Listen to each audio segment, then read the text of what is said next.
How do you feel about flying? Do you think it's unsafe? Do you get sick? Are you afraid of heights? Do you think it just costs too much? These are all fair concerns with aviation. And aviation really has this negative connotation around it. And it's okay. I thought the same things too. But as I studied it over the semester, I've learned many things about it. So we're going to start off with talking about why it's a lot safer than you think. Then we're going to talk about why it's economically a better idea to fly instead of drive. And then we'll look at flying as a whole. Statistically speaking, aviation is the safest way to travel. Many more people are killed driving than they are in a plane. There is a 1 in 3.37 billion chance that you die in a commercial airline crash from 2012 to 2016, and that's from flyfright.com/statistics. Total deaths by transportation in 2018. On the highway, there's 37,133. Marine deaths were 694. Deaths by train were 761. And general aviation is 381. In United States commercial airlines, 0. Pilots are very well trained, and there are many systems in place that help them mitigate risk. The FAA, the Federal Aviation Administration, requires that a pilot have at least 1,500 flight hours in different conditions before they receive an airline transport license, and that's from the FAA.gov.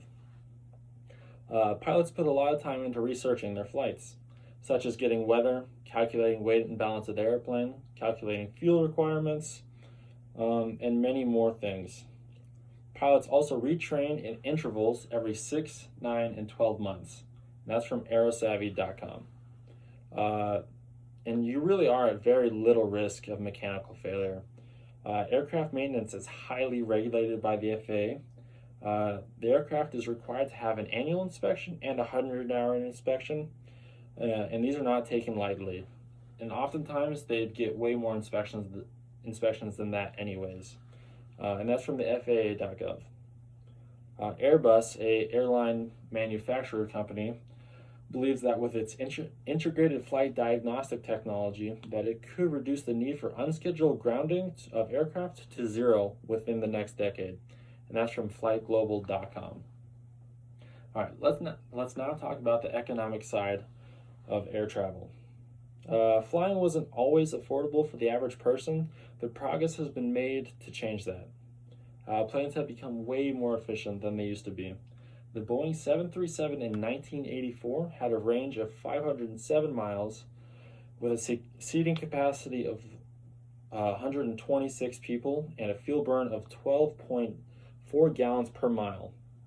The Boeing 737 in 2017 had a range of 660 miles with a seating capacity of 180 and a fuel burn of 11.7 pounds per mile.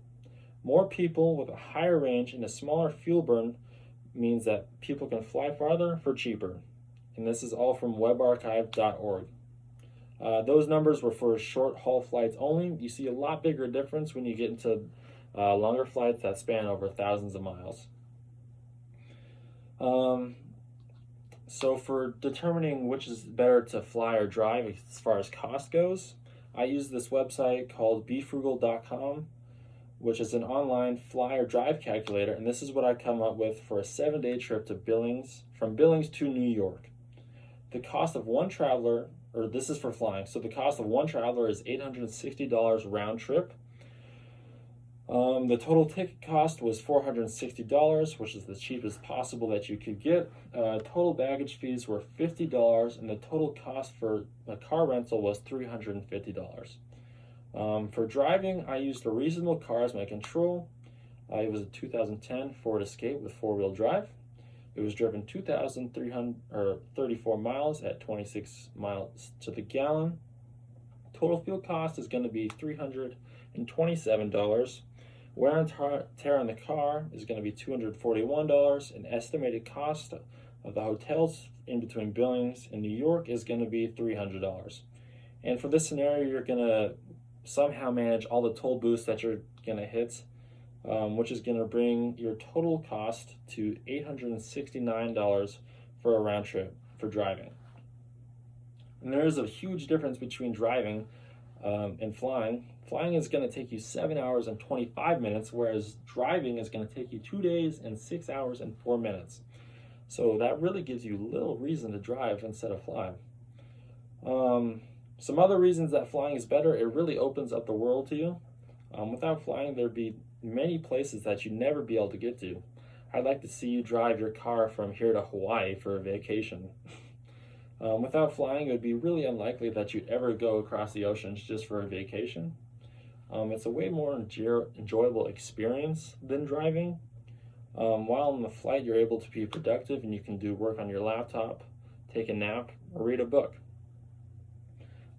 It's easier overall. You're not at the controls like you are driving. Sometimes you'd have to drive days, whereas on a plane you could sit back and relax for a couple hours. And it's easier for scheduling a vacation. Instead of flying gives you a lot of time that you'd spend driving to spend at your destination.